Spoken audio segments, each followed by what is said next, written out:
So today we're developing our intuition, or talking about developing our intuition and energy and consciousness. My name is Lori Ann Spagna, for any of you who may not know me. Some of you might not. I recognize some of your names, so it's great to have you here. Thank you so much for being here. Thank you for sharing time and space with me. And yes, we're going to do Q&A today. So please be prepared to ask questions. Where are you guys all calling in or listening in or watching in from? Where is everybody? I know Lonnie is in South Carolina. Where is everyone? Where are you guys all? And as we get started today, I would love for you to put a thumbs up in the chat and let me know where you're from, and let me know what you're hoping to get out of today's time together. I promise it won't disappoint. I love hearing from you. Oh, yes, I have to go here to the chat. Oregon, New Jersey. Karen's from New Jersey, soon to be in North Carolina. I know who that Karen is. It's good to see you here. Someone said Oregon. Someone said Florida. Hawaii. Awesome. And more people from Florida. It's great to see you guys. Thanks so much for being here and for sharing time with me today. Today, I want to teach you a practice that will help you develop more of your intuition, and it's about getting more into your body. And then, of course, we're going to do lots of Q&A. One of the things I think that's really common in the world is that people do not know, they don't realize that they're not in their body. They really don't. They don't know that they're not in their body. And they're floating around, and then they wonder, like, why they can't land things. Why can't they make things happen? Why can't they connect with their guides? You actually do need to be in your body to really connect with your guides. Believe it or not, you might think that floating out on another planet or somewhere here, there, another where can get you good guidance, but really that doesn't work. So we're going to do a great practice that will strengthen your capacity to connect with your own guidance. Before we get there, I want to ask all of you, why do you think having more access to your own intuition will be helpful to you? What do you think is helpful about having more of your own intuition and using and understanding energy? What about that would make your life better? What do you think? And when you type in, can you please make sure that your webinar chat says everyone when you type that in, so everyone can see it, so I can see it? Because if you type and it says to, someone in particular, that means I won't be able to see it. So it's truth and question and answering at the highest level. Yes. And how will that help you? Personalized, tailored guidance. Yes, totally. Love that. And how more would that help you? Karen said truth, freedom, wisdom, discernment, and clarity. Yes. And how will that help you? How will that help you? How do you think that will help you? Make better choices? Yes, totally. Feeling a need to touch base with where I'm supposed to be, spend and give my energy back from Tess. Yes, it'll help you know where you're meant to be and how to use your energy wisely. Be the unique self that I am with my unique gifts. Yes. How important is that to you, Chica? Being your unique self. Suzanne said, live a happier life. Yes. Carrie said, guidance. Yes. How will that help you? Donnelly said, as an energy healer, it would help identify issues and hopefully address them. Yes. What would it mean to you? What does it mean to you, Donnelly and anyone else, to be able to identify your issues and to be able to address, not just address them, resolve them? Because you're already addressing your issues. You're already addressing your issues. You're addressing your issues. What are your struggles today? Rutham, I hope I'm pronouncing your name right. Rutham says time and it's efficient. Excellent. Awesome. So I want to ask you, what are you struggling with today? or not just necessarily today. And you can put that in 1 or 2 bullet points, right? Is it money? Is it relationship? What are you struggling with? Karen said how it helps live my best life, stay out of fear-based drama. Yeah. Engage with myself and others in the most appropriate and benevolent and uplifting ways. That's totally true. All that stuff. That's awesome. So, because when I say, I don't remember who it was who said, I think it was Rutham. No, it was Denali. Denali, I hope I'm saying your name right. Please forgive me if I'm not. To hopefully address issues. I'm saying you're already addressing your issues. We want to resolve them. I want to hear, what are your issues that you're dealing with? Suzanne says, I can't hear my guides. Okay, that's clairaudience. Simrat says, my ego is tired of all the ego deaths. One thing you might want to do, Simrat, is stop owning your ego. It's not yours. It's egoic structure. The world has taught you lies. Old teachers have taught you lies that you have an ego. It's the same idea of saying something like my asthma or my cancer or my diabetes, right? They teach you to own it, because if you own it, you're very disempowered from it. It's like it's yours. It's not yours. It's just energy. If you didn't see last week's call, when I get it up on YouTube, please make sure you watch it. It's not up there yet. Okay, Rhythm says, you're struggling with bad habits. Okay, awesome. It's not awesome that you're struggling with them, but it's awesome that you're recognizing that. What are the bad habits you're struggling with? Chica says, fear of getting hurt in a relationship, fear of losing independence. I love that. And the reason I say I love it, I get that fear is something you're struggling with, but it's very resolvable. But it brings my point forward. You already know what you're addressing. You're already addressing your issues. You haven't yet resolved them. So I love that you get it, Chica. That's awesome. Most people are not even being honest with themselves about the fear in their lives and how they let fear run their lives. Most people aren't. They'll say they don't have fears or they're not letting fear bother them. But those are the same people who just are disconnected from the fact that fear is in some way controlling them. So I love that you are conscious of that, Chica, and that you're recognizing it, because that's you are addressing it. We just want to get you to resolving it. Carrie Ann said, knowing and hearing and feeling my guides after loss of my daughter. Yes, heart needs to open. Okay, that's beautiful. And I'm so sorry, Carrie, to hear about the loss of your daughter. In that means that grief and loss are what you're struggling with, and those are energies. And they're real, they're very real experiences with real reason. There's real loss there, and I'm sorry for your loss. And we can remove those energies, we can clear them and resolve them so that what remains is the love that you shared. And that will never die, that will never go away. And it will be unveiled from behind all that grief, right? Okay.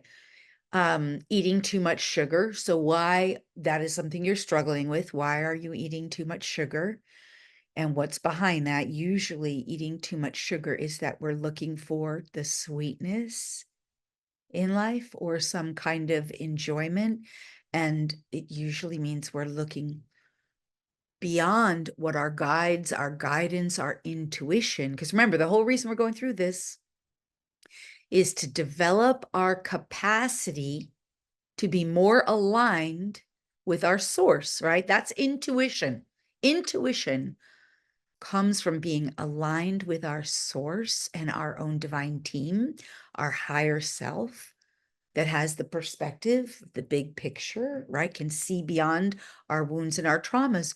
So the clearing of the energy is the veil that's standing in the way or interfering. And that energy includes the egoic structure that we talked about, includes the wounding that we have, the traumas. So grief, as Carrie mentioned, would be one of those.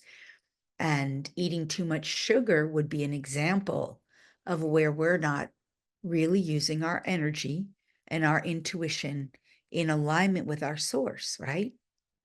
So can you give me a yes if this is landing for all of you? Is this making sense?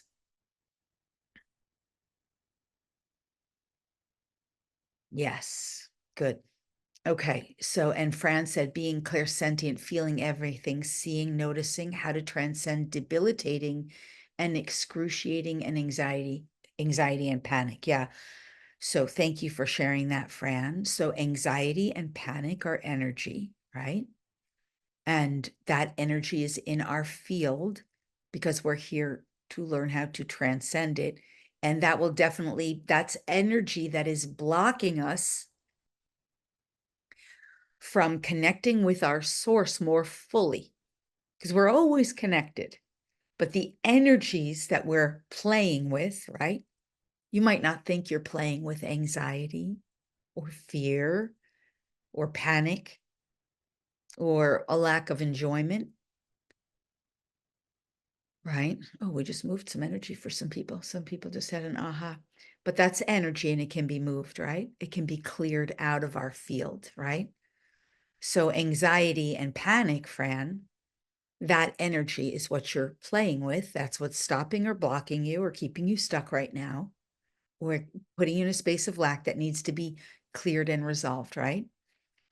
And until that is, it's in your field. This is some of what we covered last week. But that stuff will interfere with you being embodied and connected with your source.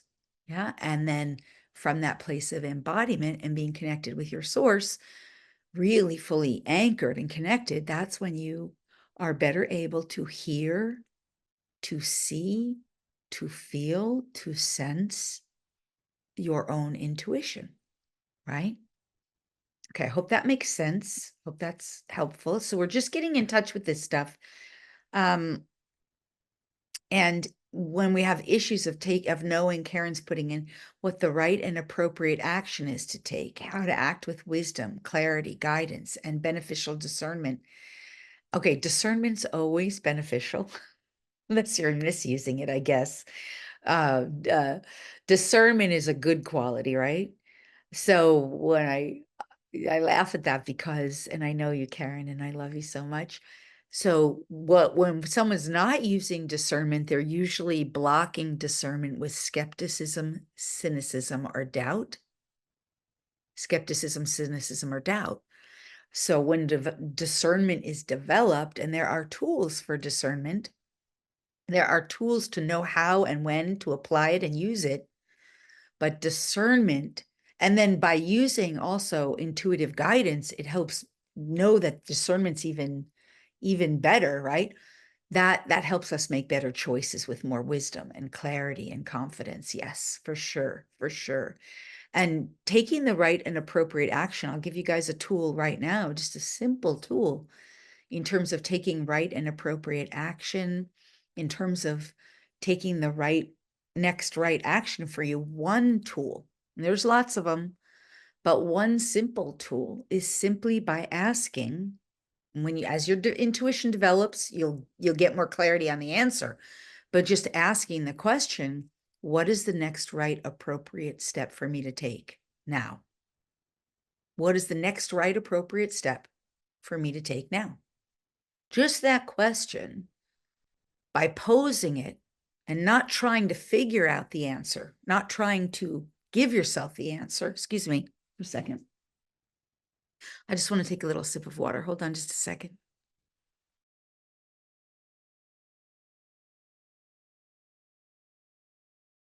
Thank you for your patience. So just by asking that to your own self without trying to necessarily figure out the answer, and just by asking it to, you can direct it very appropriate, very specifically. You can ask specifically, you can ask Jesus, or specifically, you can ask any ascended master, or you can ask your own higher self, and you can ask, please guide me and lead me in what that is. Now, you might think that you can't hear it, see it, sense it, know it, And that's part of what comes with development of your gifts and practices over time. But in truth, when you do ask a question like that, the answer will come. And if you think you didn't get the answer, then just ask it again and say, somehow I must have missed it. I'm asking the question again. That's part of learning to play with your own guidance. Okay. Okay. Suzanne saying, I would like for my own Kundalini to rise. I believe I hold fear of the unknown. Yeah, fear of the unknown. All right. Kundalini activations. This is a topic that's come up in our Sacred Visionary Mentorship program quite a bit. And there are specific practices that can help. But what I will say is that my belief system, and I feel like this is more than just a belief system, I feel that this is part of my training and knowing. I'll talk about that briefly, is that I know for me, my Kundalini was spontaneously activated while I was living in Maui, and I was working with energy and learning how to use energy. And I was learning how to bring my energy back into the body, which you're going to learn to practice today for that. And I was learning how to clear out the energy that was not mine, which is part of what I do. I do that inside of the Sacred Visionary Mentorship Program. I do that in private sessions and coaching and mentorship with my students, with my clients. I've been doing it for years. I do it on retreats. It's not something you learn overnight. It is not a practice that's like a pill. It's a practice that takes time and perseverance. But that Kundalini energy that is stored within you gets activated when the soul is ready to handle it. Not even the soul, the union of the soul with the higher self aspects is ready to handle it. Because the embodiment, your physical body, cannot typically handle that energy. And even if you could, and I think that this is what happened to me when I was in Maui, it was so much, so fast. It was so much, so fast. That's why I had to be sort of in Maui for those 2 years that I lived there, so that I could be somewhat like separated from the rest of the world, because that time, that window of time, anyone would have thought I was crazy, anyone in the physical world. It's not that I was acting crazy, it was that I couldn't integrate fast enough. I couldn't integrate fast enough the how to communicate what was happening to me, everything I was seeing, everything I was going through, everything I was becoming aware of. It was too much too fast. But I put myself on a very accelerated path. And now I help people who want to be on an accelerated path. That's the kind of people I help. I help people who want to make change and don't want to just stay stuck. I help the people who want to make great impact and do more, bring more of who they are into this world by really being their most magnificent self, by really aligning with their source and bringing forward the best of who they are into this world. So the Kundalini is something that will really facilitate that and help with that, because when the Kundalini gets activated, it is more of the divinity that you are that's awakening within you. And it is incredible. But if a person's not ready to handle that, most times it really can't, it won't be activated yet, because it requires a certain amount of energetic power, energetic force to activate it, to awaken it. It's a learned practice, it is a skill.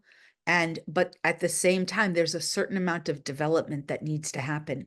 So I find that one of the greatest challenges in this whole arena is that people are, and you've heard me say this, if you've been in my circles, I know Karen has heard me say it, I know Lonnie has heard me say it, that this stuff is not a pill. And one of the biggest debilitators for people is that they want it to happen faster.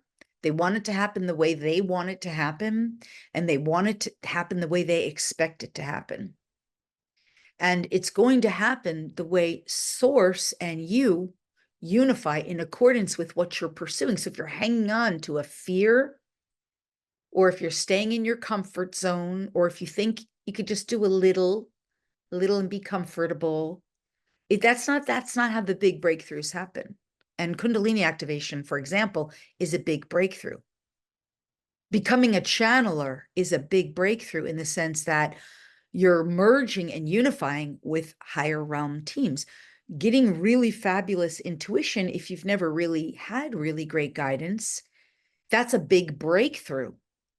But a big breakthrough like this doesn't happen just by playing on the sidelines. It doesn't happen by, sitting, only doing the free webinars and not really engaging in the real deep work that takes a certain amount of discipleship, right? Okay, I hope this is making sense. I hope this is landing. Is this helpful? Because I want you to understand that as we develop our intuition, as we cultivate our intuition, connect with our guides, awaken the energetic reserves from within, which Suzanne, you mentioned Kundalini, right? That's an energetic reserve. It's like life force. It is life force beyond any kind of mainstream sort of life force that we have. As we dedicate and disciple ourselves and develop and cultivate our abilities, they come more and more online, more and more. We integrate, we up level, more comes online. We learn, we integrate, we up level, more comes online. And when I say online, I mean active and available for you, right? It's like bioavailable, but we have to deprogram ourselves from thinking that it's like a pill, like we should get one quick download, or that, we should do one healing session and everything should be resolved. It just doesn't really work that way. Not in my experience, and not in, to the best of my knowledge, any other really high consciousness being who's achieved levels of mastery in this realm. Every one of them will tell you that there was dedication, discipleship, discipline, application, practice that went into it. Now, does that mean it was hard? No, it's not hard. It's fun. It's enjoyable. It's not hard. It's easy. It's some of the easier work than you will ever do on planet Earth. I'll tell you what's hard, which you guys already know. Okay, well, let me, no, you don't even need to tell you what's hard. Put in the chat, if you will, please, some of the things of this world that you have found hard. What has been hard for you? What has been hard for you? I would like to hear from you. Suzanne said, my head is full of brain fog. Yeah, that's hard. That's hard.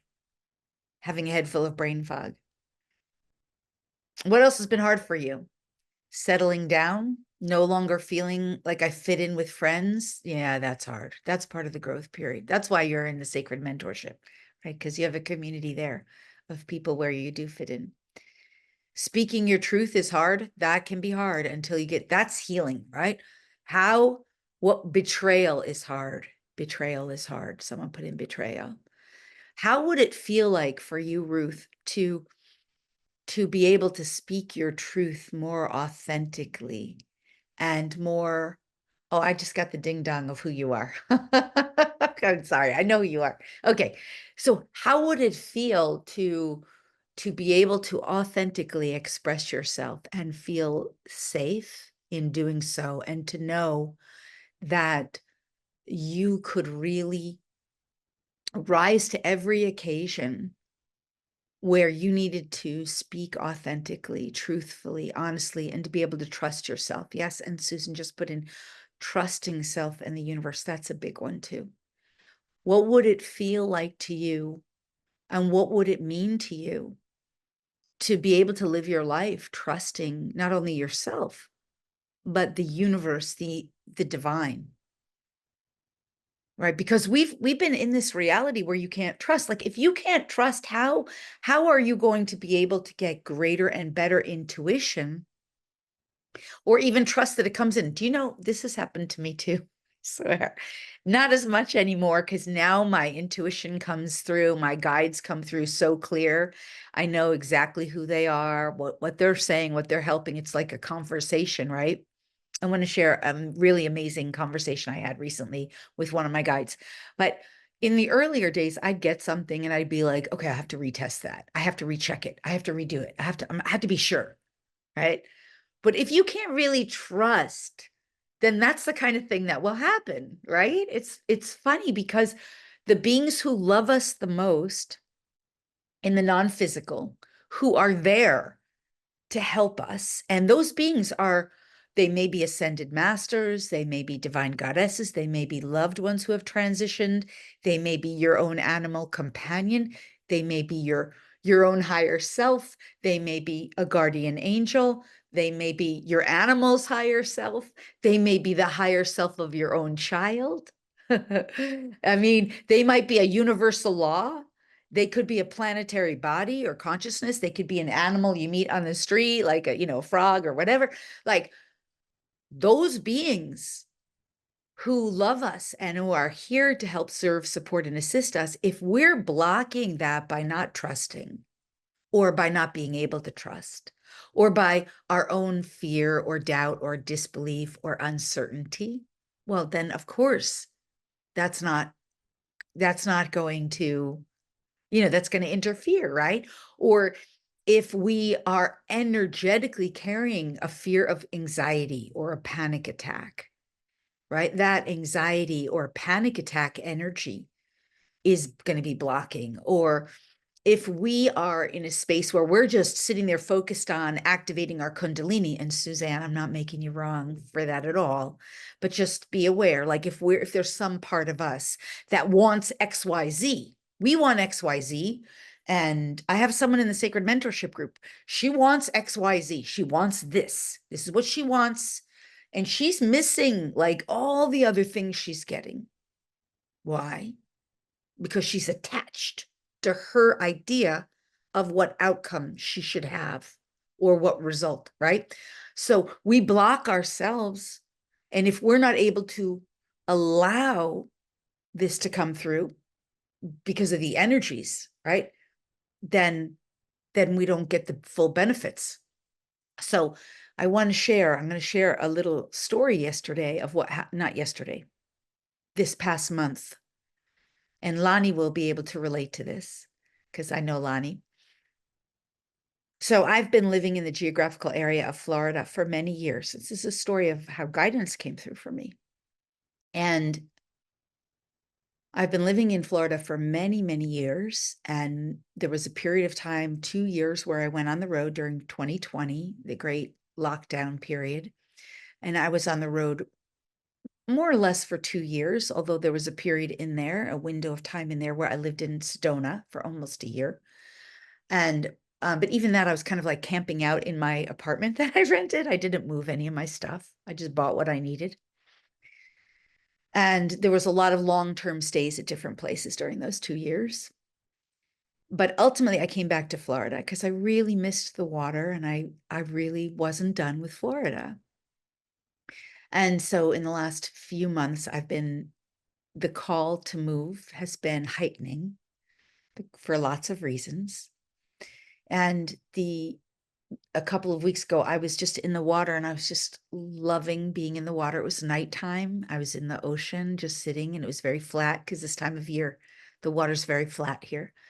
And out of like seemingly nowhere, I see, feel, and know this frequency of one of my guides. She's a geisha.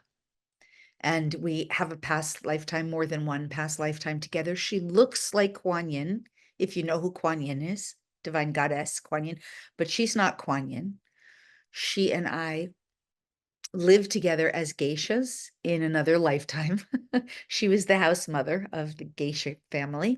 We were not prostitutes. We were very high-end, very well-educated, elite women who created a life in a society that was really ruled by men. We created a life that we felt that we were free. And we learned ancient practices. Anyway, she came in very clear and communicated to me something that was in my blind spot about living in Florida and about my next move and where I'm going and what I'm doing and how I was blocking my own self just by being in the water because I love the water so much. And over the course of the next week, there was real dialogue back and forth that over that period of time, I was having so many incredible, what we call light bulb moments. I was like, oh my God, how come I didn't see that? Oh my God, I didn't realize it. And it was so much, for me, it was so much incredible gratitude because I was like, oh my God, thank you for helping me to realize this, to see where my path is leading me, to understand, oh my God, how I've been not really living my highest fulfillment anymore and how this was meant for me at a certain time. Like this kind of guidance, so clear and ongoing, like a real person who is a real being, dialoguing, guiding, speaking so clearly. That is available to you. That is available to you. I wanted to say, hear from you guys on the call. Do you recognize, are you aware that that is that kind of thing, like a best friend, energetically, lovingly helping you to see past your own blocks, to up level and realize, like, I didn't realize that. Wow, that's so amazing. Wow, that's so helpful. Wow, now I can see where I'm meant to go.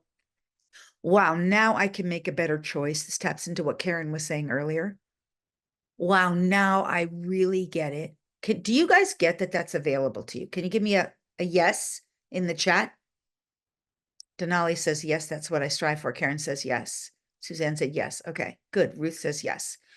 So when you get that that's available to you, and I mean, I want to ask you now, how many of you feel that you have that level of dialogue, connection with guidance with a team or a team member that can help you to that degree? Because I didn't even give you all the specifics, but man, it was just over the period of, yeah, like a couple of weeks, and it was just so breakthrough for me. How many of you feel like you have that? Karen said it's sparse. Susan said, I have a small taste of what it can be. Ruth says, somewhat sometimes. Fran said, I feel it, but I have yet to see it like that. Tess said, not conversations, awareness. Okay. Well, that's what I would like for you. Carrie Ann said, when I'm listening. Carrie Ann, you keep using the listening. So clairaudience is one of your strengths, right? Clairaudience. So, and Denali said, I have had it occasionally. Okay. Well, what I want to say to you is that that kind of relationship is developed and cultivated over time. Now, I want you to think about for a moment someone who is your best friend or best partner. It could be a sibling, it could be a spouse, it could be a parent, a child, or a best friend, literal best friend. And I want you to think about that friendship and how long, over how much time it has taken for you to get to the point where you would say, I deeply trust this person. And I deeply recognize that they have my back. And even if we might have had some kind of challenges or upsets or hiccups in our relationship, we've navigated it. Do you guys have someone like that? You can bring that person to mind and recognize the relationship that probably has gone through some ups and downs or some hurdles or some challenges, but overall, it's an enduring relationship with someone in the human world, right? Who you can trust. Now, if you have that in the physical, it's like that potential exists for you in the non-physical. And by the way, it doesn't even have to be a guide. It could be your own higher self. If I haven't said that, I think I have, but I hope that's clear. Your own higher self right? That part of you that I did mention, the higher self before, that can see and perceive beyond what your personality self can see and perceive, right? So the idea then is just like in the human, let's say it's a spouse, because that's a good example, a spouse or a literal best friend from like high school or, when you were younger, that relationship has taken time to develop and work on. You don't just say, come to me, I'm listening. Oh, I don't hear you, right?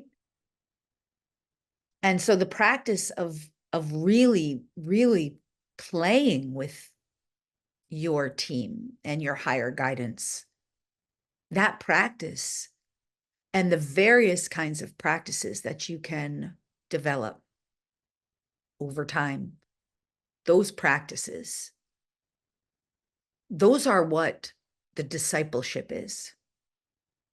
That's how we apply. That's why we can't say, well, I went into a meditation and I got nothing. Well, okay. I mean, it's sort of like saying, I went to the park and tried to make a friend, and I asked someone to be my friend, but they didn't really play with me back. Okay, well, go back to the park. And if that same person is there now, they're going to know you a little better, or else there's someone new there, right? You can't just expect it to just fall onto you overnight. I think that is one of the reasons that people one of the reasons that people feel like they're not getting it, that they feel like they're blocked or that they're stuck or that they can't do it, or they know it's available to them, but it's not as available to them because they haven't necessarily recognized that this is a relationship. These are relationships that are developed and cultivated over time. Again, notice I did not say hard. It is not hard. It's very easy, but it requires. So we stop by not coming forward and participating. Like you guys are here now. I love that. I'm so grateful that you're here, right? But we don't participate. We don't always show up. I can't tell you. I've invited people to live calls. I mean, I've got a lot of people on my group. They're not all here on my list in my community, right? People make all kinds of excuses and reasons why they can't show up. What are the excuses they make? I don't have the time. I don't have the money. I don't have the energy. I wasn't available. I think I said this in the last call, but I know I said it recently. It's that story, that story that somebody's house is getting flooded. There's a flood coming in. So the person has to climb to the roof and they say a prayer, God, please rescue me. And then, the floods are rising and someone goes by with a boat and says, come on, get in the boat. And the person at the top of the house says, oh, I'm sorry, I prayed to God, God will rescue me. Don't worry. And then the boat guy says, okay, but the floods are rising, but okay. Boat guy leaves. And then the floods keep rising and the person on the roof keeps praying, God, please come rescue me. God, please come rescue me. And then, someone comes by with a helicopter or, maybe the first one's a rowboat. The second one's I don't know, whatever. And the helicopter comes and he goes, no, no, God's going to rescue me. And he doesn't take the rescue. And after the third time of one of these things, like first it's a kayak, then it's a motorboat, then it's a helicopter. Either way, the guy keeps saying, no, God's going to rescue me. And then what? The water rises and the guy drowns and he meets God at the pearly gates. And he says, God, I prayed to you. Why didn't you rescue me? And God says, well, I sent you a kayak. I sent you a boat. I sent you a helicopter. You said no. This is why the only reason it is, thank you, Chica, for getting the profoundness out of that, because it is, right? I've heard that so many times, but it never loses its power. The only reason our relationship with our own divine team, our own higher self isn't better is because some part of us isn't showing up for us, for ourselves. We're not showing up to be our most magnificent self. We're not showing up to the classes or the course or the meditation room or the energy healing or this private practice or the sitting still or the mindfulness or the journaling or the quiet walks in nature or the crystal bowls or whatever it is that we are being given and offered, the program, the coaching, the mentorship, the guidance, whatever it is, the retreat. We're making excuses. I'm too busy. I'm distracted. I'm putting my attention on 5 million other things. I'm buying a house, I'm moving, I'm I'm too tired. I'm going to go to sleep tonight. I had to stay in and go to sleep. I hear that a lot. I hear that a lot, actually. I needed to give myself the rest. All right. Well, that's okay. That's all okay. But if that's the kind of stuff, if you're making excuses for why you're not showing up for you, that's why your intuition is not as developed as it can be. And this is the thing. You have to decide right now. I said this in the last call and I'm saying it again because it's one of the most powerful things I can ask you right now. So for each of you, each one of you who are here, I'd like you to just take a moment, just take a breath. I am going to give you a powerful practice, but just for this moment, if you could just take a breath, I can feel you all breathing. It's amazing and awesome. And I can see most of you. And just let your eyes close for just a moment and really ask yourself the truth now. And this truth question you're going to ask is, am I willing, really honestly, am I willing to face that part of me that has allowed myself to block myself through some form of fear or some form of energy or some kind of habit or some kind of inaction because I've wanted to stay in my comfort zone? Am I truly willing to face that part of me and reconcile with the fear? Because all of that is some form of fear or distraction, and reconcile with that. Are you willing to face that about yourself? Because if you're in denial about it, then you're not going to get anywhere. Most people on planet Earth, right? There's 8 billion people here, to my knowledge. At least that's what I've been told recently.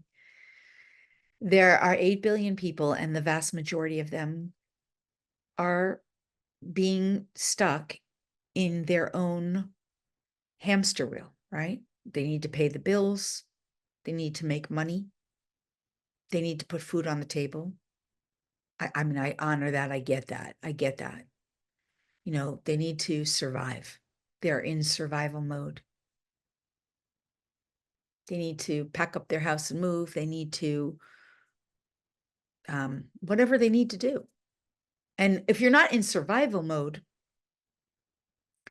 it won't look like that, but it'll look like something else. You know, oh, I needed to go to my brother's party. I needed to buy a present, my family presents for Christmas. I had to go.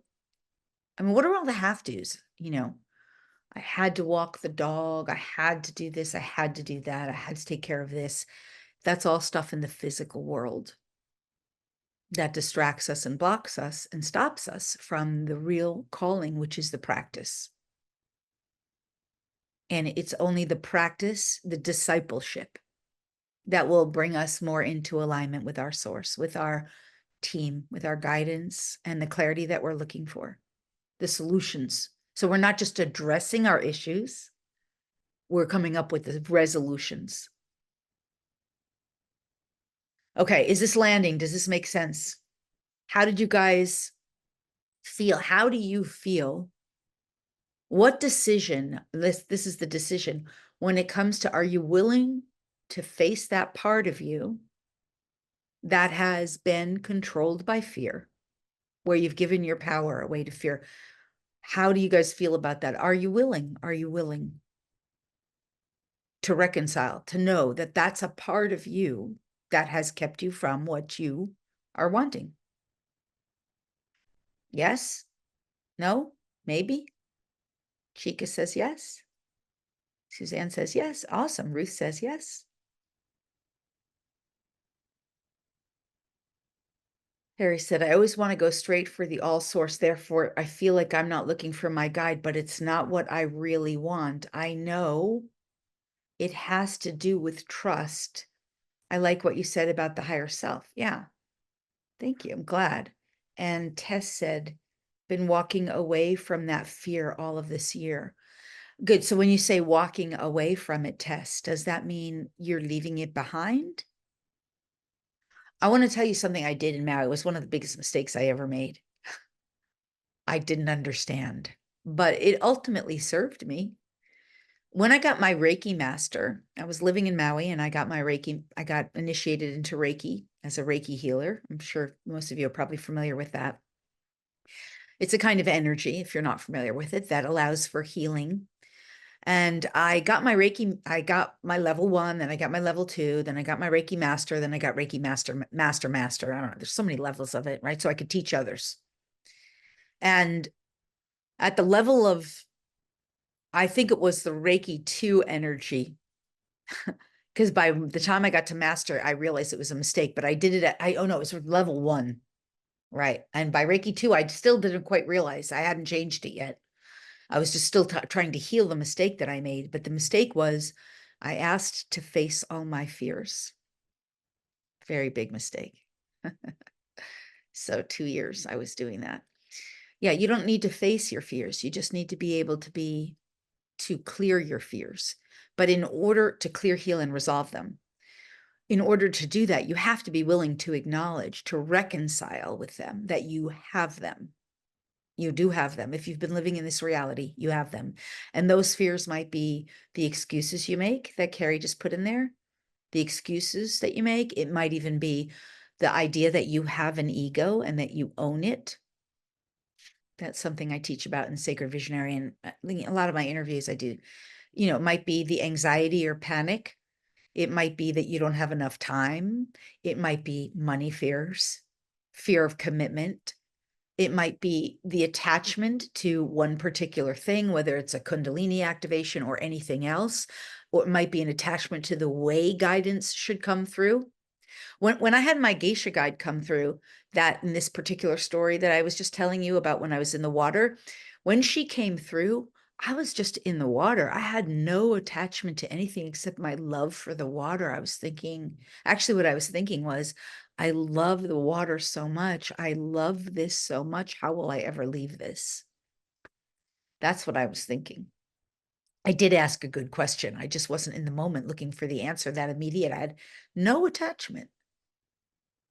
So a lot of those things we have to reconcile with all the ways. Yeah, the water is not only a conduit of, I love that test. The water is not only a conduit of awareness, it is consciousness itself. The water is conscious. Water is consciousness. Even the people studying water, I'm not sure they quite, like the really high-end, high consciousness beings get it, but a lot of them don't totally get it. They're still studying it, right? But it's consciousness. So yeah, awesome. But so, okay, where was I going? Was, yeah, are you willing to reconcile with the fact that fear has controlled you and that those are the things blocking you and keeping you stuck? And are you willing to decide for yourself to show up for yourself? Because showing up for yourself means discipleship. It means that you really say, I'm going to take the risks and the actions, which sometimes is being in stillness, right? But it's appropriate training, coaching, mentorship, guidance, energy work, healing, meditation, actively engage in your process. Sometimes it can mean going to a retreat where you can immerse yourself in the energy. Sometimes it means, savasana, right? Sometimes it can mean, it means lots of different things, but it means the relentless unwillingness to stop. And it means not putting it on the sidelines and saying, I'll get to it someday, right? So one of the most important things is putting yourself inside of sacred community, right? Inside of community, the energy. It's often said, does anyone on the call have issues in relationships with others? Chica says yes. Anyone else? Relationships with bosses or siblings or spouses or self-love? Yes. Elena said yes. Carrie said mother. Yeah. So relationships are a great example of this concept that you can change You cannot change other people. You can't change the people that you hang around with, right? Susan said friends, mother. Susan said her solution is pull away. I did that most of my life too. It doesn't work. It does not work. But I understand it's not wrong to do that. It's definitely not wrong to do it. There's just a next level solution for you, right? So you can't change the people you hang out with, but you can change the people you hang out with. So if pulling away is the way you change the people you hang out with, that's a good step, right? You can't change the people you hang out with, but you can change the people you hang out with. You guys get that? Okay. So putting yourself in sacred container in environments where there are other people who are going through similar, I got hands on the screen, similar types of experiences that will help you to level up is definitely really important. Sacred container, being around people who will positively uplift you and positively support you, and who you also will positively uplift and positively support. Yeah, you can't show up to a container, whine and complain, and then expect the people in the group to like you, right? You can't show up to a container constantly saying about your problems and then expect to be embraced into a high level container where that's not what they're focused on. They're not focused on their problems. They're focused on their solutions, right? Chica said she keeps running away too. Right. See, so when you bring yourself inside of a sacred container, and I say sacred container, what I mean by that is a group of people who are actively engaged in working on similar things together and getting the support in a similar way, and understand that there are challenges and hurdles and upsets, and at the same time that the goal of the group is to forge forward in up-leveling, raising, elevating consciousness, including their own intuition, and bringing it into the world. That's what my Sacred Visionary Mentorship is about, right? We're working on being the best versions of ourselves, using our intuition, working with energy to clear, heal, and resolve these blocks we're talking about, and to develop our intuition so that ultimately we're bringing best version of self forward. And we're taking right and appropriate actions and utilizing tools, all of the tools that are available to us from the higher realms, which are so many amazing tools. And we understand it's not a pill. That's why we're in a program together. And it is next level mentorship. All right, I want to do a practice with you in a few more moments, and I want to answer questions too. But let me say this, just in terms of mentorship and getting yourself the support that you need to help you remove these kinds of blocks and to get out of the stuck energy and to really be in a sacred container where you can develop and cultivate your gifts. Because as we've said, we've made this clear, we all have these gifts. There is nobody that doesn't have them. There are a lot of people who are casually brushing the surface with them. There's a lot of people who are starting to use them. There's a lot of people who have been using them for a long time and can't understand why they're not getting better. That's very common, right? Because they're attached to some particular outcome or way it should happen, right? But to really, really cultivate these gifts and use them in your life to improve your life and then to help others, and to allow more of the divine that you are, the divinity that you are, the magnificence that you are. You are. You're not here in this body. Your body might be a woman. I think all of you are women. I'm not sure, but might be a man. You might be a mother. You might be a daughter, a sister, a husband, a wife, etc. You might be a teacher. You might be a musician. You might be a builder. Whatever you are, those are just labels that you identify with and personas that you've taken on, and all the things that are the so-called good habits. By the way, bad habits, which somebody mentioned earlier, bad habits are just avoidance. That's all it is. Bad habits are avoidance. And they're just patterns that are playing out, right? That's also energy that can be expunged, cleared, healed, and resolved, right? But so the truth of who you are is not all the labels of the persona. The truth of who you are is that you are the divine embodied. Now, you're not the whole of the divine. You're not all of it. There is separation. There is individuation. There are other individuals who are also representing as the divine in some form or another, whether the form is a tree, a rock, an animal, another human. Those beings are the divine too. And they're in their unique expression. But that is the truth of who you are. So the divine that you are is wanting to birth itself through you. And that divinity is magnificent. It is so off the charts fabulous. Your personality self can't even imagine how freaking awesome and fabulous and magnificent you are. And that's what's trying to birth itself through you.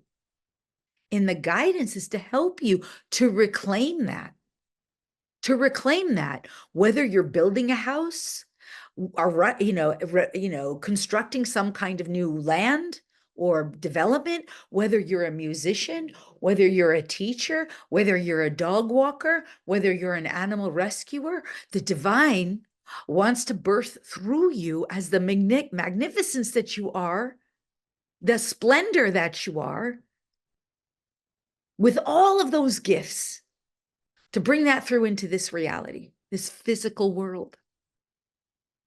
But if you're identifying with your ego or all that fear, or it's not possible for me, or, oh, it has to happen this way or that way, or I can't trust this divinity that I am. And I'm saying it with I have a very spiky personality, but those things are not the truth of who you are.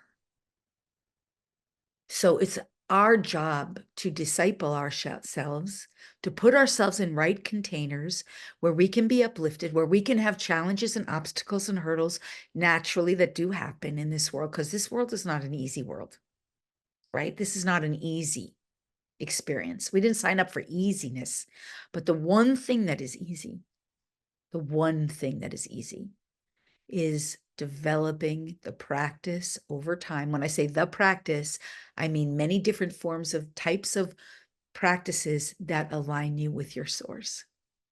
The practice itself is easy. Is it easy to lay down and listen to some amazing healing meditation? Yeah.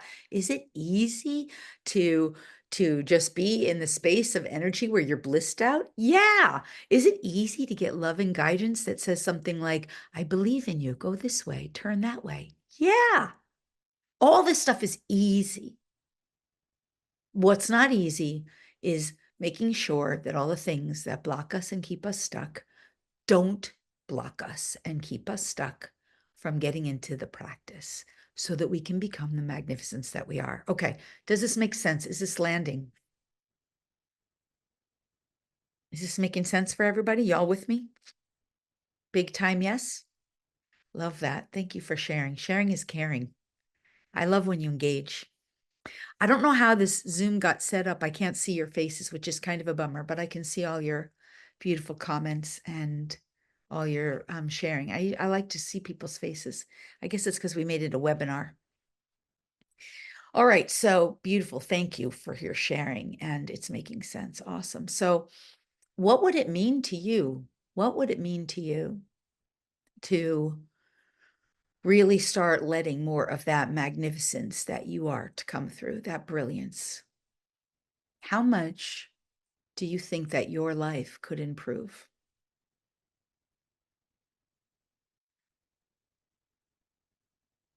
What do you think it would mean to you, and how do you think your life would improve? And how do you think how much more do you think you could help those you love around you if more of the divinity that you are could come through you? Let me tell you, it's off the charts. Years and years and years ago, and I didn't really do an introduction of myself, but years and years and years ago, after college, when I was working in corporate America and I was living most of the time either in Manhattan or Los Angeles, I was leading a miserable life. I was smoking and drinking, excessively eating, excessively spending, excessively sexing, credit card debt off the charts. I was in jobs where I was miserable. I was doing lots of job hopping. Yeah, unshakable peace, Carrie Ann. What would unshakable peace mean for you? And Chica, fulfillment, deeply, richly rewarding fulfillment. What would that mean to you? What would it be like to have that? To live your life with that? When I was working in corporate America back then, I would say the quality of my life back then, and I've asked and I've muscle tested on this, was probably somewhere around a 4.5 to a 5 quality of life. Now, if you look at somebody who's living in like, you know, like absolute poverty, you could have people, for example, a great example of this is there's people in India who are living in extreme poverty, but the quality of their life overall, their happiness, their joy, their community connection, their love, they're very happy, fulfilled. They're not measuring the quality of their life based on money or their poverty level. So we all measure the quality of our lives differently. And we all have different standards of what it means. And some of it's cultural, but most of it's uniquely personal, right? So when I was living in Manhattan, I had money, but I was spending it faster than I could make it. I was harming my body. I was miserable. I was so unhappy. I had thyroid issues and my hair was falling out and I was overeating everything I ate. I mean, I drank coffee all day, Diet Coke all night. That stuff is toxic poison, by the way. I mean, it really is. It's already known that Coca-Cola, okay, all right, let me be quiet because I want to put this on YouTube. Censorship is ridiculous. So the quality of your life is where my point. I don't want to go off on a tangent here. What do you think is the quality of your life? When I finally quit that job, those jobs, and said no more, and I moved to Maui, the quality of my life at that point jumped from probably about a 4.5 to about a 6. That's still pretty low, living in Maui. Then when I moved, it took me a while. When I moved back to LA, it probably jumped to about a 7, maybe 6.57. I know there's more and better. It's not that I'm unsatisfied. It's that there's more and better. It's that I'm the kind of person that doesn't want to be stuck in mediocrity. So I just want to know how you are, how you feel about that, because I'm asking you, what do you need? I mean, divine fulfillment, unshakable inner peace, true joy, community, connection, alignment with your source brings all of that. Freedom. Yeah. Sarah, I'm curious, what do you do for a living? I don't know if I know you. That came to hosts and panelists, by the way. You want to put that, Sarah, you want to put yours to everyone. Helma said a true buddy. Does that mean a true friend? A true friend? Freedom's a big one. I mean, from my perspective, humanity's enslaved. From my perspective, humanity is enslaved. And that's to some degree true in that from higher realm perspective, although it's not true from God's perspective. God gets that we're always free and we always have choice, but we're not experiencing ourselves that way, right? Most humans aren't. And belonging, yeah, belonging is really big. You have to put yourself in sacred community and sacred container for that. So, all right. So these things, these core needs that we have that improve the quality of our lives, they happen as we cultivate our relationship with our source, as we develop our relationship with the divine. And that's not a relationship where I just want to define this. The relationship with the divine is cultivated, and maybe in the very early stages, that divine might be a god we all have our unique relationship with God, but what I want to say that as we cultivate this relationship, we get to know the God from within, the God that we are unified with, the source of infinite love, infinite consciousness, infinite peace, infinite presence, infinite freedom. We still get to keep our body. We still get to keep our personality. The things that we're looking for are cultivated from within. So as we develop our relationship with our source, our alignment, our intuition comes online, we become much more connected to our own divine team. And the things that we seek as fulfillment in this physical world become more and more apparent. They become more real in the physical world because we're always up leveling to more and more union with our source. Okay, I hope this is all making sense. Give me a thumbs up in the chat if it's all making sense and if it's landing. I hope so. I think so. And I'm going to give you guys a quick practice, and then we'll close off on Q&A.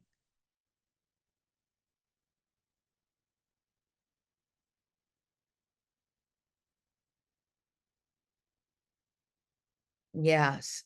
I was reading Tess's comment, the video game of spirit. Yes, this is God's game. We're in the game. All right, good. I got some good thumbs up there. Good. So I want to give you a practice. Right before I do, I would like to bring to your awareness, and this call is not, I'm not planning on speaking about this too long, but I do want to bring to your awareness 2 events, especially for those of you who are serious, want to take right and appropriate action and want to get more deeply involved. And you get it, like if you're sitting at home on the sidelines, listening to an hour webinar like this, it's great, it's helpful. I hope you found this helpful, but this is just a taster and a teaser of what's possible and how much you can grow and learn, right? So I want to bring to your mind, I'm going to put I'll put the links in for this, is two opportunities. You have to work with me directly, which will bring you beyond just like surface level, our group like this, where I get to work with you more deeply and interact with you and to know you, and we can form sacred community and connection, one of which is the Sacred Illumination Retreat, which is coming up. And that retreat is from Thursday, October 17th to Monday, October 21st. It's on my website under Work with Lori tab. The website is lorispagna.com, LORISPAGNA, lorispagna.com.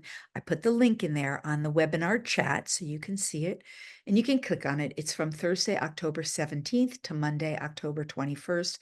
And this is where we'll be working on these things. It's really about really bringing forward the magnificence within you, where you get very close, high level mentorship, coaching, guidance, and support in a very sacred container. And yes, you will make great friends. And yes, you will make great contribution and to your own self, to your own life, where you will unify more with your source and develop more of your intuition and also clear out the energy that's stuck or blocked. On Friday night, maybe some of you might have been there, I don't know, but on Friday night, this past recent Friday night, I had a live event. I hosted a live event. Well, Unity Church hosted it, and I showed up and did some meditation and healing with people, and people really loved it. But what I loved, and I love being of service, and I got to channel and bring through information, and it was really wonderful. What I loved most was that I had 5 people who had been on previous retreats there. And that is like, and we all knew each other. We all know each other. We're all friendly.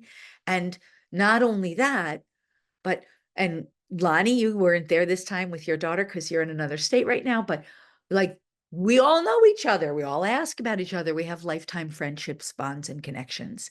And in the last week, there were more connections going on because we form such deeply rich, fulfilling, and rewarding connections. The bond of love is there, even if we don't see each other all the time. And we're still connected, and it was just so wonderful. So anyway, that's the sacred retreat. It's the illumination retreat. It will be Awesome. And oh, I said the dates, Thursday, October 17th to Monday, October 21st. It is in the Finger Lakes region of upstate New York.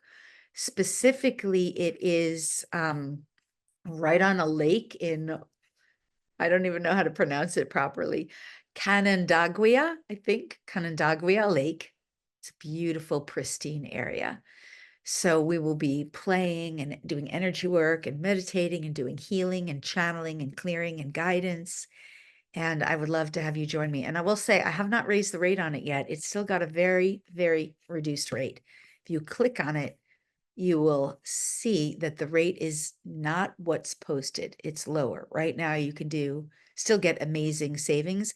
And that's only because I listed it late and I just haven't had a chance to get in there and update the rate yet. So it's supposed to go up yesterday, September 1st, or Monday, and I haven't listed. So you can still get in today, but I can't guarantee that it will be like that for any longer. So please join us for that if you feel called. The other event I just want to call your mind to, your awareness, if you'd like to join, is the Galactic Origins Cruise. And I will grab that link real quick and put that in there for you as well. So the Galactic Origins Cruise is a cruise down, let me grab that link real quick because I didn't have it open. I apologize for not having it open. I'm going to just put that in the chat as well. There it is. So the Galactic Origins Cruise is a cruise from Orlando through the Maya Riviera and the Yucatan Peninsula. It's from December 14th to the 21st. It's going to be really fun. Now, this is a cruise, so it's a lot more social, very interactive. If you're interested in your ancient origins, ancient history, star family races, there are something like, let's see, 15 or 20 speakers. And so it's a conference on a cruise combined with a retreat energy, all combined, and amazing, amazing speakers and panels and practices and energy work. And the travel of the voyage alone is going to be incredible. And I'm doing it with Portal to Ascension, which Neil Gar, they're just so amazing and wonderful in terms of everything that they offer. So yeah, you can join. I put the link in the chat there. And again, that's from December 14th to the 21st. If you join and register, that rate is going up. I think it might even be today. So get in there today if you want to join us. And when you do register, make sure you say my name because I have all kinds of VIP extras. I'm going to be adding VIP bonuses for the people who register with me, where I'll be doing direct working with you in a small group container and special VIP activities, both on and off the, even after the cruise. And you'll get lots of extra support with me and guidance and clearing and healing and meditations and lots of rich, juicy bonuses.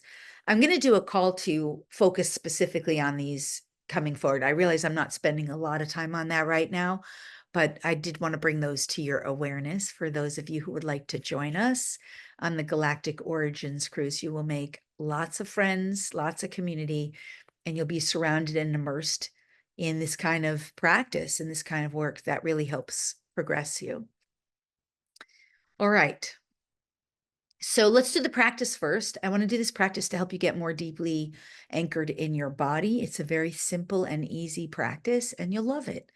And when you're in your body, let me just, for you, explain one little thing. When someone's not in their body, this is an example of what it looks like.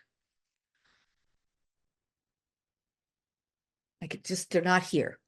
Here, there, they're everywhere. When you're around them, does anyone know what I'm talking about?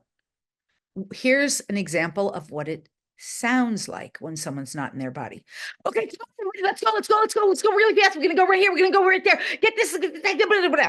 Can't keep up with them. It's upsetting to your system. Sometimes they might be like, sign up for the class now. You might do the class now. They're talking so fast. You get dizzy just listening to them. Does anyone know what that feels like or been around that? Most humans are like that. If you listen to any webinar with a person that's like a business or marketing, they almost always sound like that. Almost always. Another example, when you're with a person like that, you might say something to them and they just glaze over. They're not with you. They can't look you in the eye. You can't connect with them. There's no connection there. Have you guys experienced that? Yeah. Another example, if you're with them and they're like that, you'll be with them, but at the same time, you might feel like you're all alone. You might be like, wow, this person doesn't really, they're not either not hearing me or they're just speaking over me. Or is this landing? Does this make sense to you guys? So getting in the body means you're going to be more present, and then you're going to attract more people into your life who are more present. How does that sound? Yes? Good. Carrie Ann, I got a thumbs up. Chica, thumbs up. Yes, yes, yeah, yeah. Okay, good. Lots of yeses and thumbs up. Awesome. So here it is. Simple, little, easy practice. Take some deep breaths. Deep, long breaths. Make your first breath a clearing. You guys are good. I can feel you already. Make your first breath a clearing breath. So the clearing breath almost always makes a noise of some kind. So it's a shoulder breath and some kind of exhalation. Because you just want to get more in the body just through breath. After the clearing breath, take some deep, long, slow breaths. You're still breathing up here at first, and you're letting the breath fill the body. And then you're going to just take the next breath whenever it's right for you. You're exhaling whenever it's comfortable. This time you're going to travel that breath as if you're moving it into the brain. Feel it come into the brain. You can exhale whenever you want. And when you get as much breath in, and whenever you exhale, you just take your next breath, or when it feels comfortable, start to feel that breath move to the back of the neck. Can you feel yourself move your breath to the back of the neck?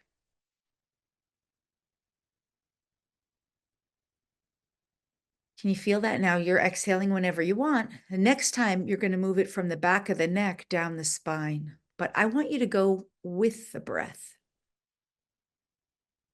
So you're traveling with the breath now to the back of the brain, back of the spine, back of the neck.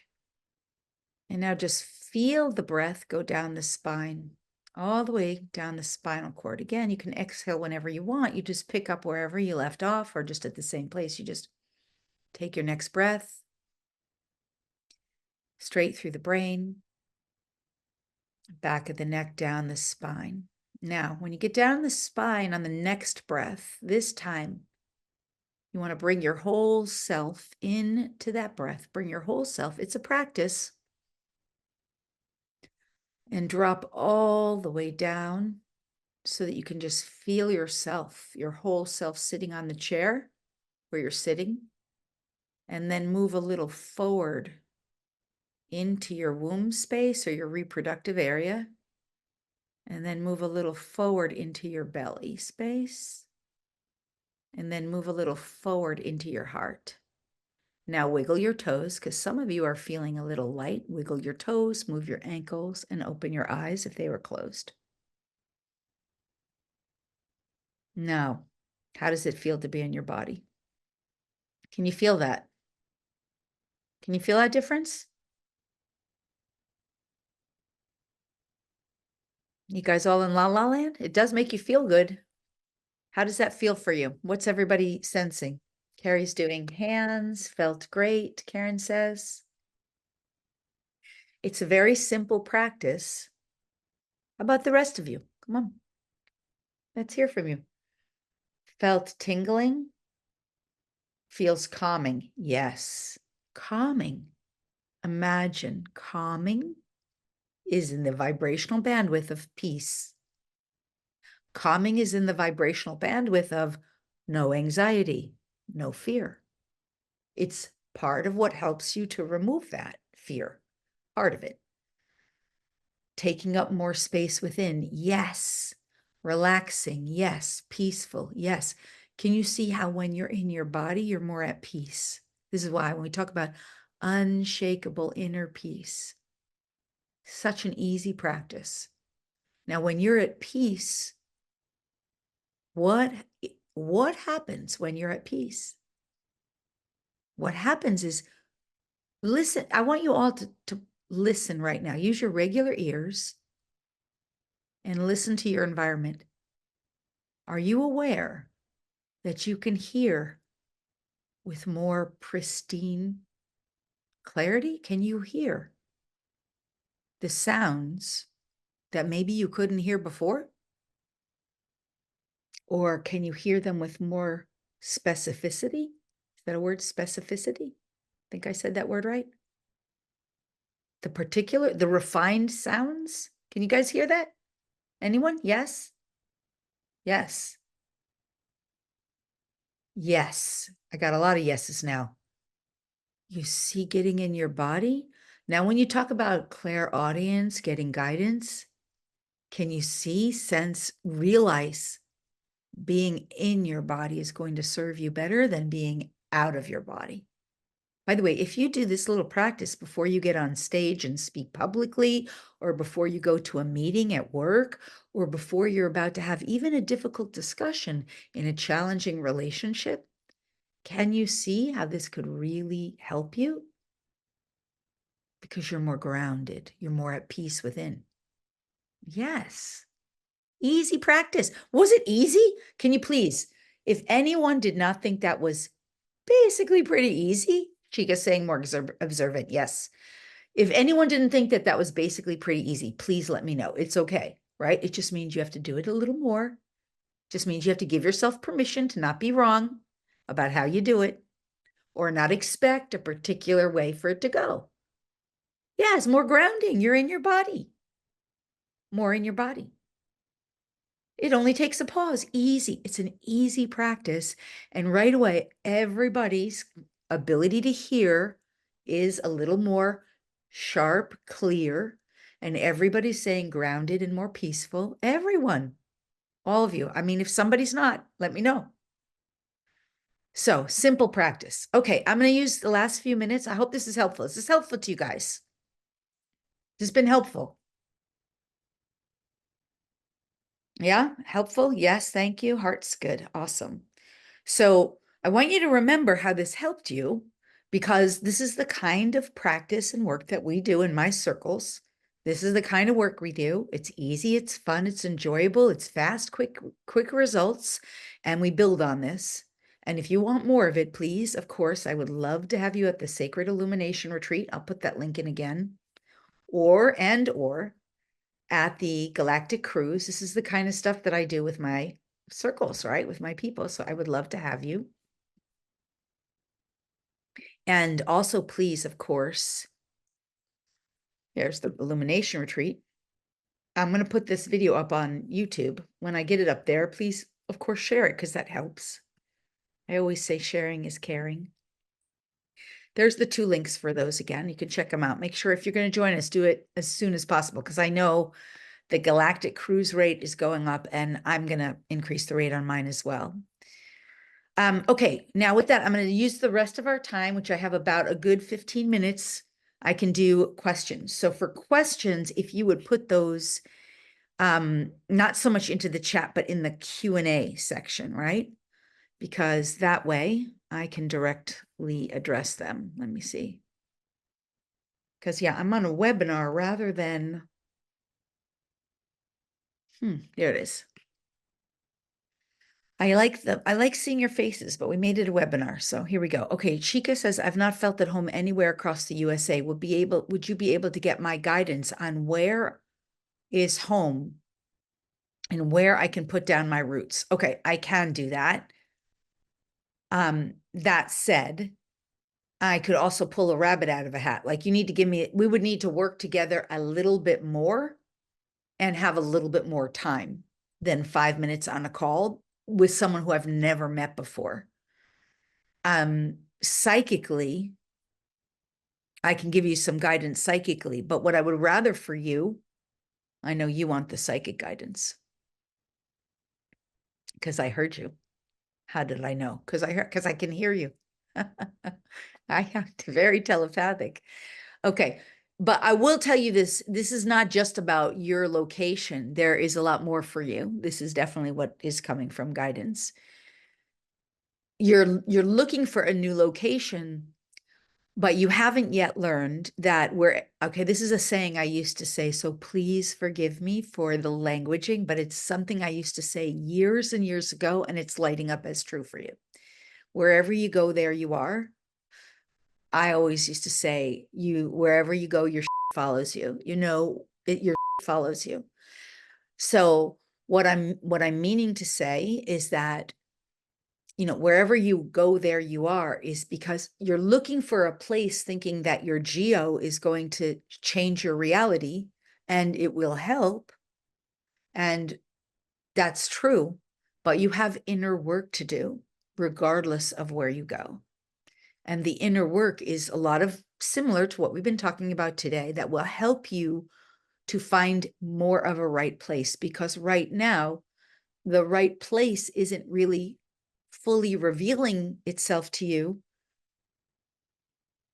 because you're not yet resolved on the issue. So you're going to take your ST with you. Your baggage is a better way to say that.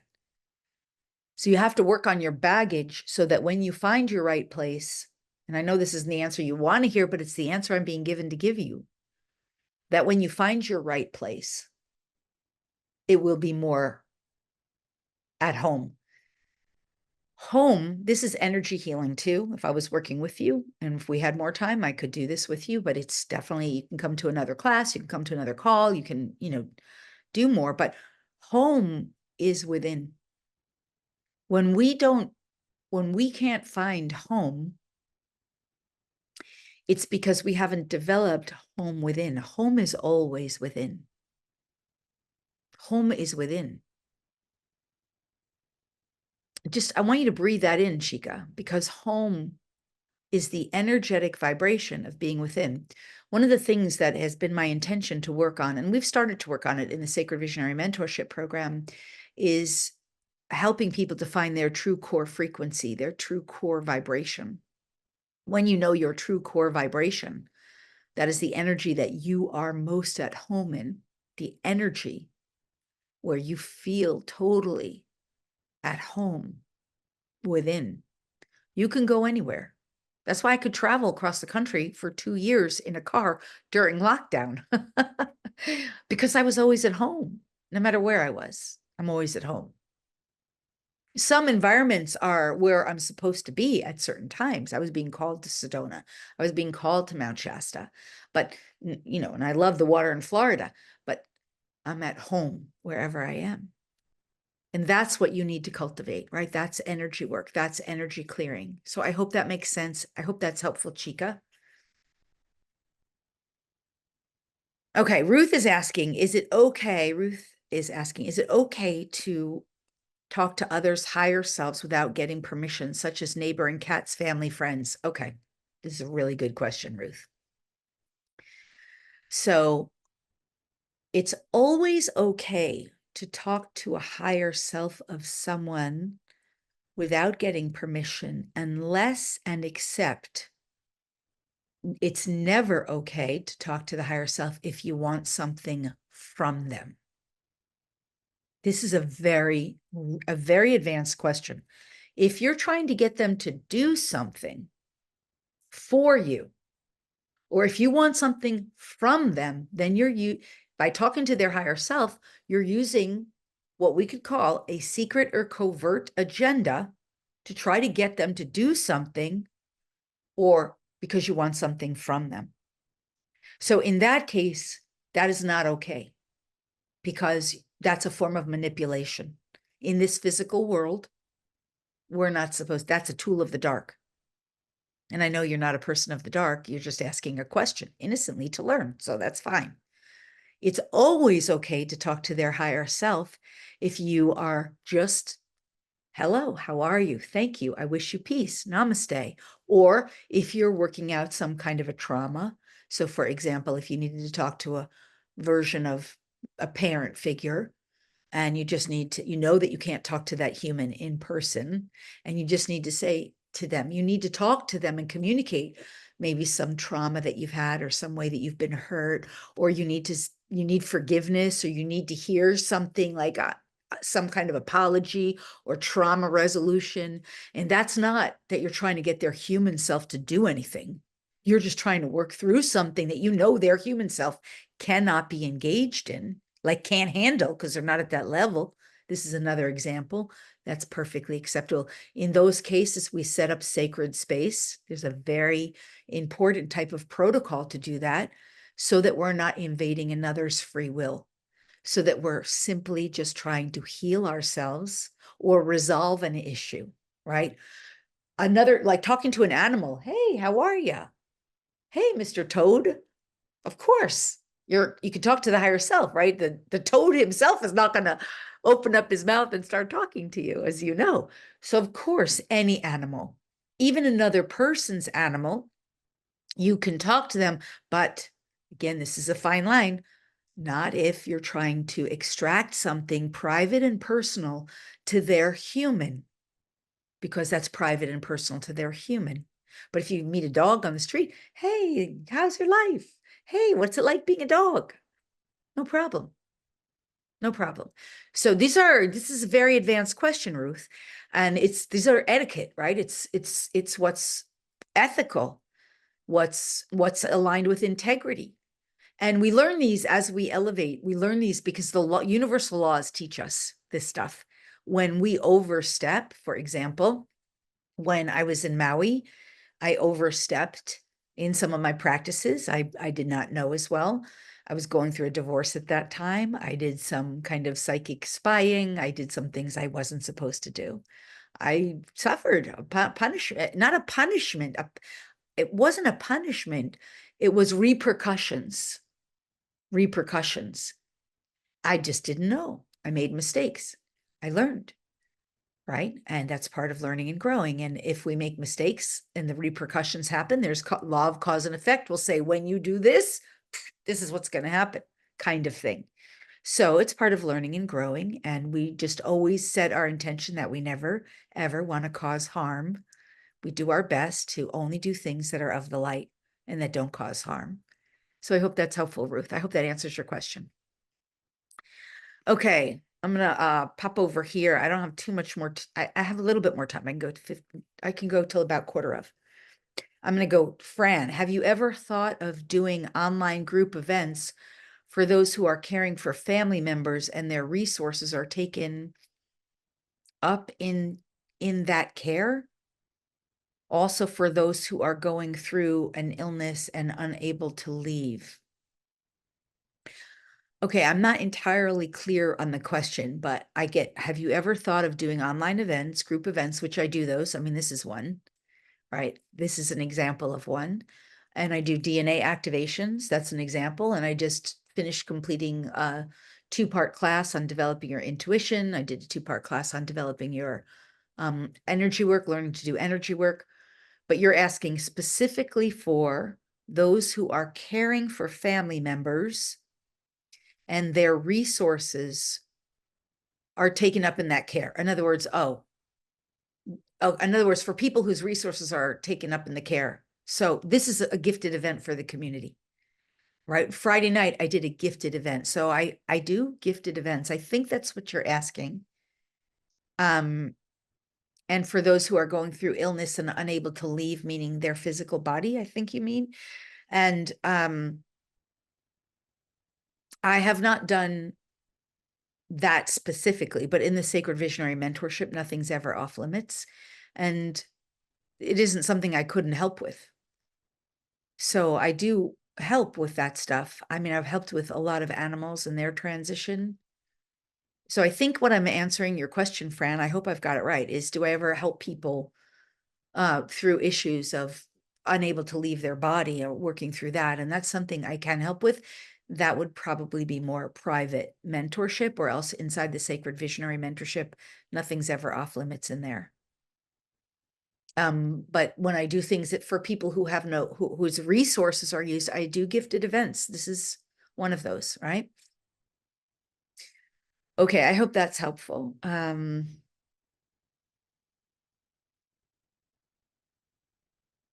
Will I do a sacred government call before the November election? I wasn't planning on it. I actually have no interest in the 3D, the three ring circus. I have no interest in the election. I already know the outcomes. I already know the results. And I also already know that what's for the highest and most benevolent best of humanity will take place. There is human free will involved. Of course, there is human free will. But I'm coming from a pluralistic view on that. Pluralistic view, which means I'm just seeing the view of the whole landscape, and I've already been told what the outcome would be. And for the past 3 elections, I've been told in advance, and they were all accurate. So, sacred government call for that to help humans. I would sooner do it to help humans navigate that landscape. I hope that makes sense, Karen. Okay.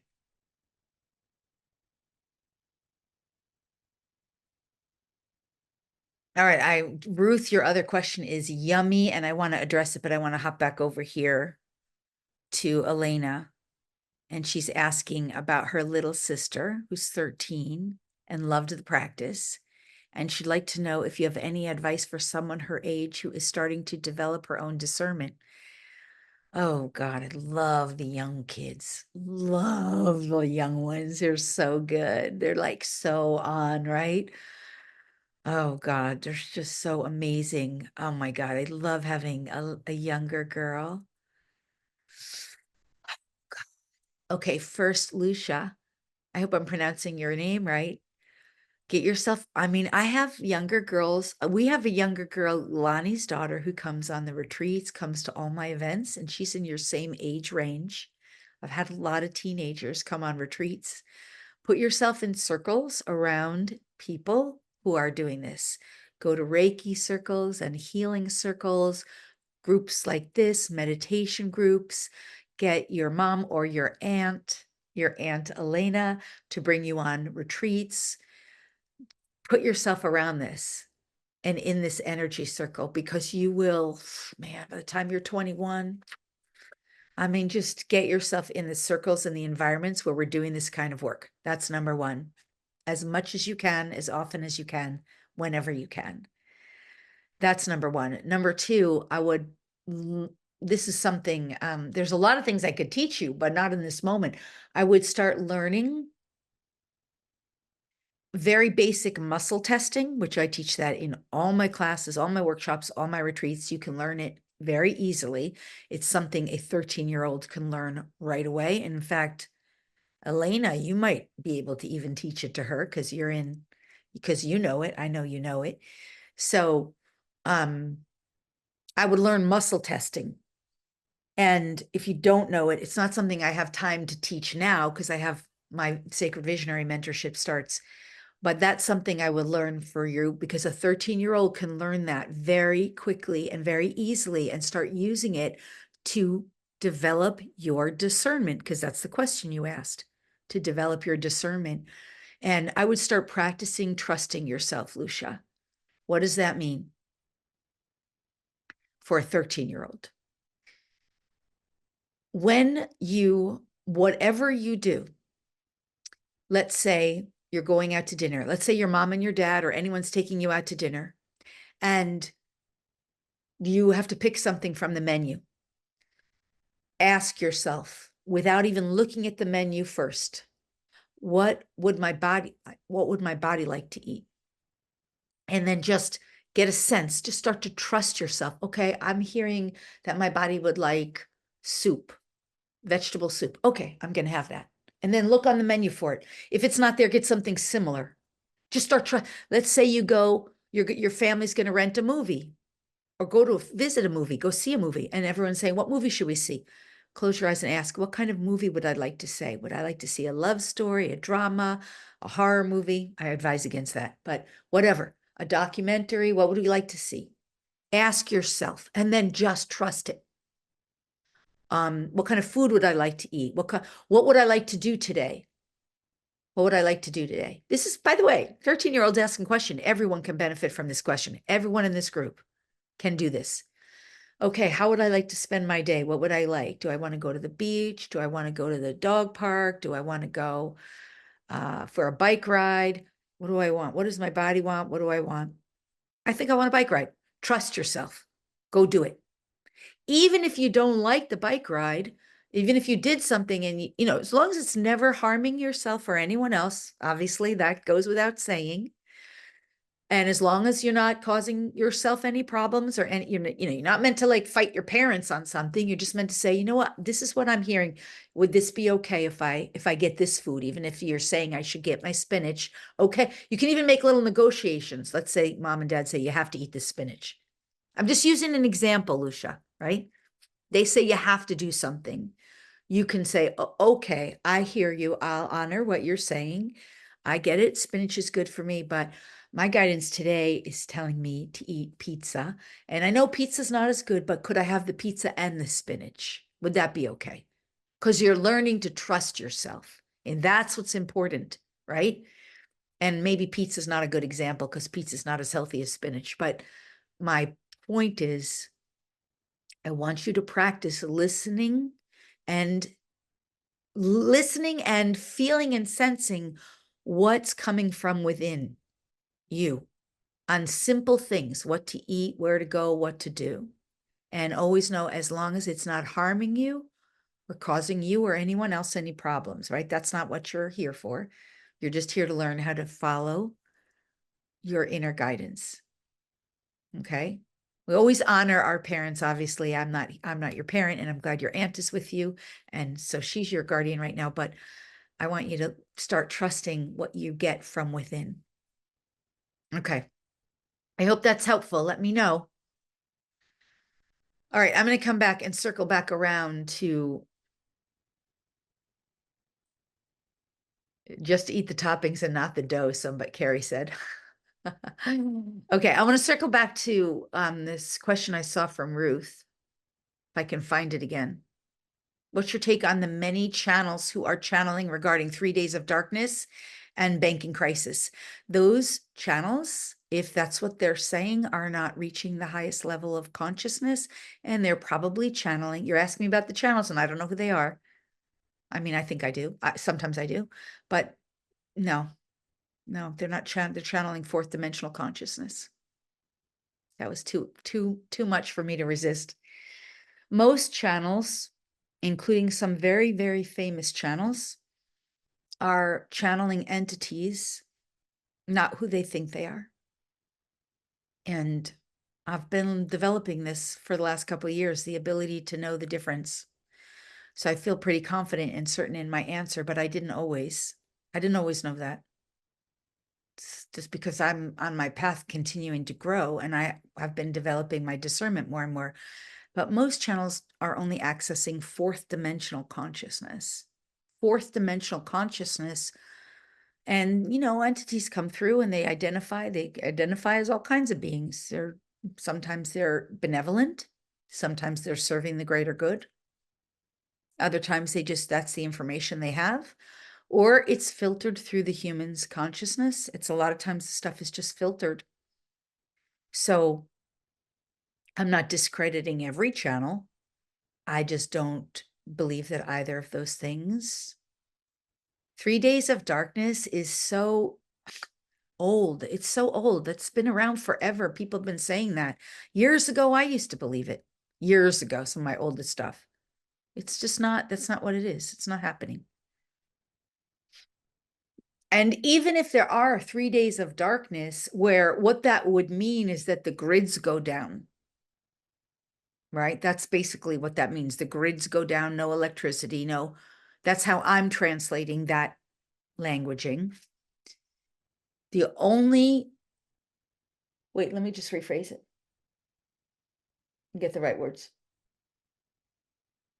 There is a window of time in your future timeline. This is my collective.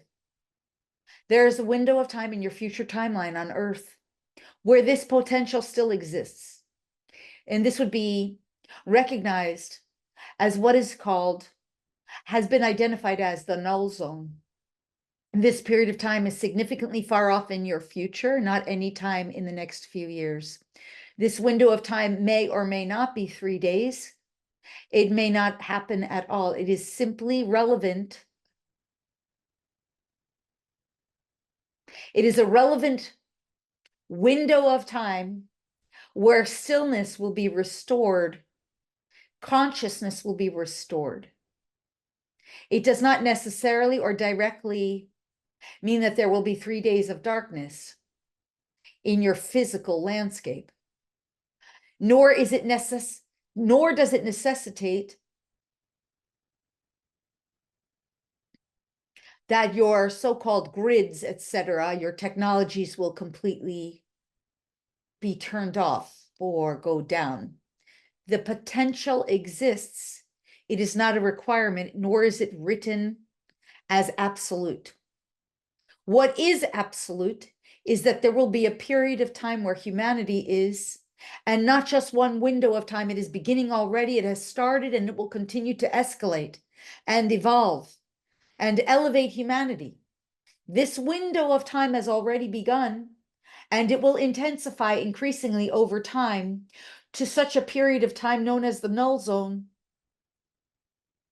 And when that takes place, it is our desire, as we serve the light, that fear will have been long since eradicated.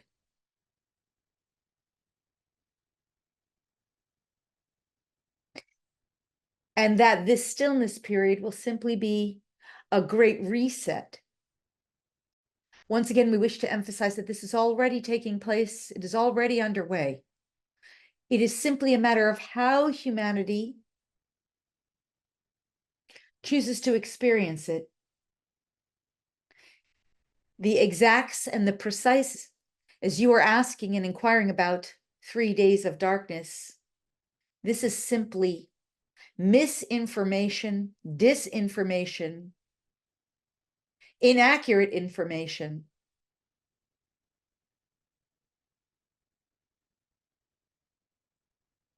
I'm smiling because there's so much going on here that's really good.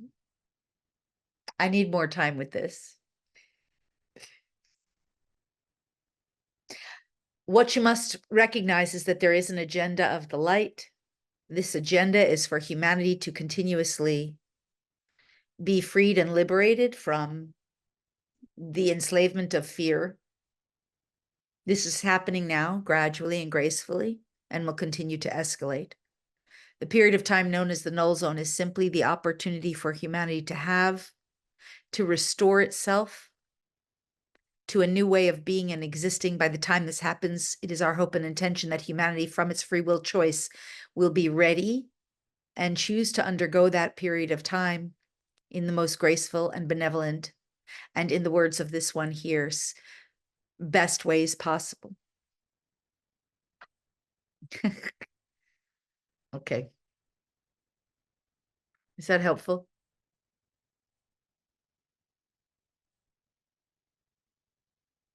All right, I think I can do, let's see. So Ruth saying, wow, Lori, thank you so much. Fear is being stirred up. Ah, yeah, I know. On the 3D 3-ring circus, there is. That's the tool of the dark, right? The fear gets stirred up. I will tell you, this work eradicates the fear, but like I said, it's a process. It's not like an overnight pill.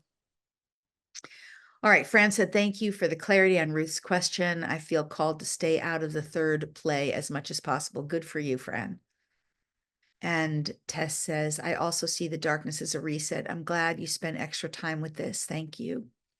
So much gratitude. Yes, yes, yes. And lots of yeses and thank yous. All right, you guys, I'm going to start to wrap now. I realize I did not get to all your questions, and I'm sorry, Karen, I didn't get to yours. I wish I had more time for that. I don't. And it looks like Elena had another one, and Ruth had another one, but I'm sorry. Ruth, can you ask a neighbor cat not to use the flower bed as a toilet? Okay, Ruth, we can work on that. Okay, next call. I love that. I have to wrap because I have my Sacred Visionary mentorship today. And I apologize that I can't get to every question, but I hope we got to some good ones. And I'm sorry I can't get to. I'm looking at Elena's and I'm like, well, we could cover that in our next call to navigate the paradox between being intentional and parting the waters when you decide you want to do something versus going with the flow, surrendering and letting the outcome happen. Okay, can we address that stuff in the next call? Because I love your questions. See, I love, love, love your questions. They're so fun, but I do have to wrap up as I have another call. And some of you I will be seeing there at the next call, which starts in about 9 minutes. So with that, I want to thank you all so much for being here. Please, please, if you have questions or if there's more ways I can help you, please head over to lorispagna.com at the contacts page. And you can always, send us a note or just email us at support@lorispagna.com. I don't do coaching through email, but we can definitely help you if there's a way we can help you. You can also always ask for a 15-minute consult with me if you want to go deeper. All right, you can just ask for that. I'm more than happy to get on a 15-minute quick consult call with someone who really wants to do inner work and is prepared to invest their time, energy, and resource in that. Because, it's not like, I show up for the community as best as I can. But if you want to go deeper and you want to ask how I can help you, you can ask for a 15-minute consult and we can explore that potential. Otherwise, I'd love to see you at the Illumination Retreat at lorispagna.com. You can find the link for that, or at the Galactic Origins Cruise, either or both. And in the meantime, I'm just going to sign off now and just thank you all so much for being here and for actively participating. I hope you had as much fun as I did. I love, love, love, love, love this stuff. I love doing this. I love connecting with you. And I'm so, so grateful for all of you, for each and every one of you. Remember this, you are magnificent. You really are. I'm not just giving you fluff and words here. You are the divine incarnate, which is magnificence beyond measure, magnificence, brilliance, beauty, extraordinarily fabulous magnificence. That's you. That's the truth of who you are. Now go out in the world and be the best version of you. And if you want support and assistance, come back around to me so I can help you in that way. All right. Love you so much. I'm signing off for now. Farewell. See you next time. All right. Bye-bye.